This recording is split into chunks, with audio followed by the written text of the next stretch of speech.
కట్టించిన ఊర్లలో నువ్వు ఓట్లాడు, ఇందిరమ్మ ఇల్లు ఉన్న ఊర్లలో మేము ఓట్లు అడుగుతాం, మీకు డిపాజిట్ వస్తే చూసుకుందామని చెప్పి నేను సవాలు విసురుతున్నా.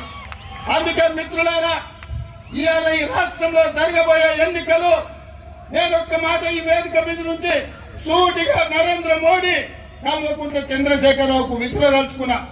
నేను, నా మిత్రులు, నా సహచర మంత్రివర్గం 100 రోజుల్లో మా పరిపాలన మీ ముందల పెట్టినాం, మా పాలసీలు మేము అమలు చేసినాం.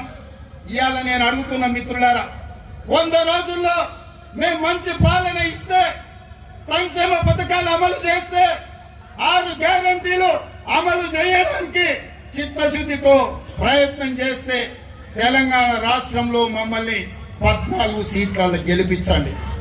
ఒకవేళ మా పాలన సరిగ్గా లేకపోతే మాకు ఓటు ఇవ్వాలనో లేదో మీరు ఆలోచన చేయండి.